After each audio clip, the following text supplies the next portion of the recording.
வணக்கம் ஃப்ரெண்ட்ஸ். நம்ம இன்றைக்கி இந்த வீடியோவில் என்ன பார்க்க போகிறோம் அப்படின்னா, நம்ம எப்போவுமே பணம் வீட்டில் தங்குறதுக்காக ஒரு ஈஸியான ஒரு எளிமையான ஒரு பரிகாரம் தான் பார்க்க போகிறோம். இந்த பரிகாரத்தை பண்ணும்போது பார்த்திங்கன்னா, வீட்டில் பணம் பார்த்திங்கன்னா, இப்போ சம்பாதிக்கிற பணம் கையில் தங்காமல் செலவாயிட்டே இருக்கு இல்லையா, அதெல்லாம் குறையும். குறைஞ்சி நம்ம கையில் காசு எப்போவுமே இருக்கும். கடன் வாங்குகிற நிலை இருக்காது.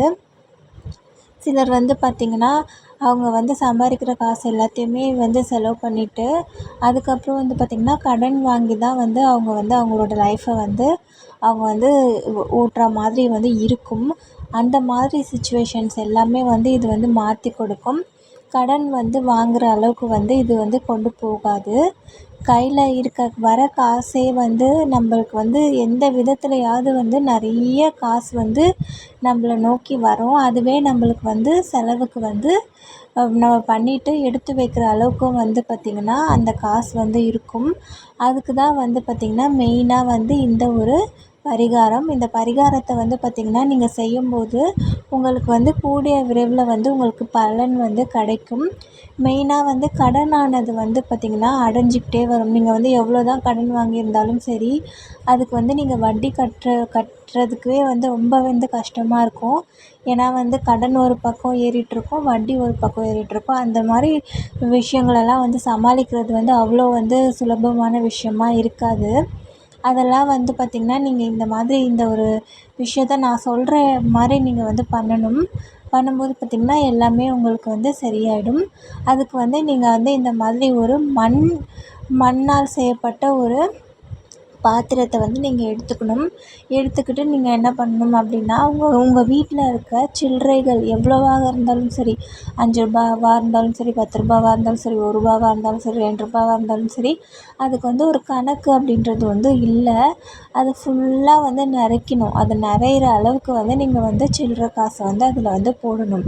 அப்படி உங்கள்கிட்ட மண்ணால் செய்யப்பட்ட இந்த பாத்திரம் இல்லை அப்படின்னா, நீங்கள் என்ன பண்ணணும் அப்படின்னா, கண்ணாடி கிளாஸ் இருக்கு இல்லையா, நீங்கள் யூஸ் பண்ணாத கிளாஸ், ஆல்ரெடி நீங்கள் அதில் எதுவுமே குடிச்சிருக்கக்கூடாது, புத்தம் புதுசாக இருக்கணும் அந்த கிளாஸு. அந்த கிளாஸில் நீங்கள் இந்த மாதிரி காசை நீங்கள் போட்டு வைக்கலாம்.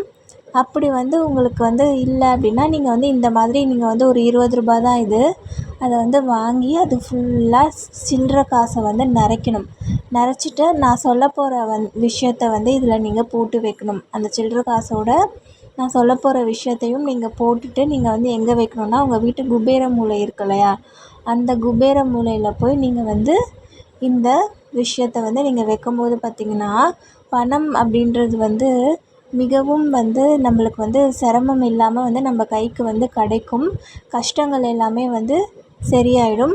அது மட்டும் இல்லாமல் சில்லறை காசு எங்கெல்லாம் அதிகமாக இருக்கோ அங்கெல்லாம் பார்த்திங்கன்னா குபேரர் இருப்பார். ஏன்னா குபேரருக்கு மிகவும் பிடிக்கும். அந்த சில்லறை சத்தம் கேட்டுகிட்டே இருக்கும்போது பார்த்திங்கன்னா குபேரர் ரொம்ப சந்தோஷமாக இருப்பார். அந்த இடத்த நோக்கி அவரோட வாசம் இருக்கும். அதனால் பார்த்திங்கன்னா நீங்கள் சில்லறை காசை நீங்கள் எப்போதுமே இந்த மாதிரி நீங்கள் வைக்கிறது மிகவும் சிறந்தது. அது மட்டும் இல்லாமல் குபேர மூலையில் நீங்கள் கரெக்டாக வைக்கணும். குபேர மூலையை நீங்கள் எப்பவுமே குப்பை போட்டுட்டு அந்த மாதிரி ஒரு விஷயங்கள்லாம் நீங்கள் பண்ணி உங்கள் வீட்டில் வச்சுருக்கக்கூடாது. எப்பவுமே குபேர மூலை ரொம்ப க்ளீனாக இருக்கணும். குபேரர் சிலை சின்னதாக ஒன்று வாங்கி குபேர மூலையில் வைத்துட்டு, அதுக்கப்புறமா நீங்கள் இதை வச்சாலும் வைக்கலாம். அப்படி இல்லைன்னா வெறும் நீங்கள் இந்த டம்ளரை நீங்கள் வைக்கலாம். அதுக்கப்புறம் நான் காமிச்சிருக்கேன் இல்லையா, இந்த மாதிரி ஏலக்காய் நீங்கள் வைக்கலாம். நீங்கள் ஒற்றைப்படை எண்களாக வைக்கலாம். 3, 5, 7 அந்த மாதிரி எண்ணிக்கையில் நீங்கள் ஏலக்காய் வைக்கலாம். நான் இப்போ உங்களுக்கு வச்சு காமிக்கணும் அப்படின்றதுக்காக 2 ஏலக்காய் நான் வைத்திருக்கேன். அதுக்கப்புறம் பார்த்திங்கன்னா 3 கிராம்பு நீங்கள் வைக்கணும். கிராம்பும் அதே மாதிரி தான் 3, 5, 7 அந்த மாதிரி உங்களுக்கு விருப்பம் இருக்கிற நம்பர்ஸில் நீங்கள் கிராம்பு வைக்கலாம். அதுக்கப்புறம் பார்த்திங்கன்னா நீங்கள் பச்சை கற்பூரம் வைக்கணும். அதுக்கப்புறமேட்டு பார்த்திங்கன்னா நீங்கள் இந்த டம்ளரை வந்து நீங்கள் வந்து மகாலட்சுமி தாயார்கிட்ட வச்சு நீங்கள் வந்து வணங்கணும். இந்த இருக்க கஷ்டங்கள் எல்லாமே, இந்த வீட்டில் இருக்க கஷ்டங்கள் எல்லாமே வந்து சரியாகணும், சரி பண்ணி கொடுங்க அப்படின்னு சொல்லி மகாலட்சுமி தாயார்கிட்ட நீங்கள் வந்து வேண்டணும். குபேரர்கிட்டையும் நீங்கள் வந்து வேண்டணும். வேண்டிட்டு சீக்கிரமாகவே வந்து எல்லாமே சரியாயிடணும் அப்படின்னு வந்து நீங்கள் வந்து உண்மையாகவே வந்து ஒரு 5 நிமிஷம் வந்து உட்காந்து நீங்கள் வந்து வேண்டணும். வேண்டிட்டு நீங்கள் வந்து இதை எடுத்துகிட்டு போய் எங்கே வைக்கணும் அப்படின்னு பார்த்தீங்கன்னா, உங்கள் வீட்டில் வந்து குபேர மூலை இருக்கும்ல, அங்கே வந்து நீங்கள் வந்து வைக்கணும். அதன் பிறகு வந்து பார்த்திங்கன்னா, நீங்கள் வந்து உங்களுக்கான வேலைகளை வந்து உங்களுக்கான பணிகளை வந்து நீங்கள் வந்து கரெக்டாக செய்யணும். அப்போ வந்து பார்த்திங்கன்னா, உங்களுக்கு வந்து அதுக்கான ரிசல்ட் வந்து கூடிய விரைவில் கிடைக்கும். இந்த ஒரு பரிகாரத்தை வந்து நீங்கள் வந்து குபேர மூலையில் வந்து நீங்கள் வந்து வச்சுட்டு, அதுக்கப்புறம் வந்து நீங்கள் வந்து உங்களுக்கான வேலைகளை வந்து நீங்கள் வந்து செய்யணும். அப்போ தான் வந்து உங்களுக்கு கூடிய விரைவில் வந்து பலன் வந்து கிடைக்கும். ஏன்னா வந்து கடவுளே வந்து பார்த்திங்கன்னா, நீங்கள் வந்து செய்கிற வேலைக்கு தான் உங்களுக்கு வந்து அங்கீகாரம் அப்படின்றது வந்து கிடைக்கும். கடவுள் வந்து நீங்கள் வந்து வேலை செய்து நீங்கள் வந்து உங்களோட உழைப்பு இருந்தால் மட்டும்தான் வந்து கடவுளோட துணையானது வந்து உங்களுக்கு வந்து இருக்கும். அதுக்காக தான் நீங்கள் வந்து இந்த மாதிரி பண்ணிவிட்டு நீங்கள் வந்து உழைக்கும்போது பார்த்திங்கன்னா, உங்களுக்கான தடைகள் எல்லாமே வந்து பார்த்திங்கன்னா இருக்காது. தடைகள் எல்லாமே போயிடும். நீங்கள் நினச்சது வந்து கைகூடி வரும். உங்களுக்கு வந்து நம்பிக்கையானது வந்து பிறக்கும். எல்லாமே வந்து உங்கள் வாழ்க்கையில் வந்து நன்மைகளாக மாறும். அது மட்டும் இல்லாமல் உங்கள் வீட்டில் வந்து குபேர மூலை அப்படின்றது வந்து மிகவும் ஒரு முக்கியமான இடம்.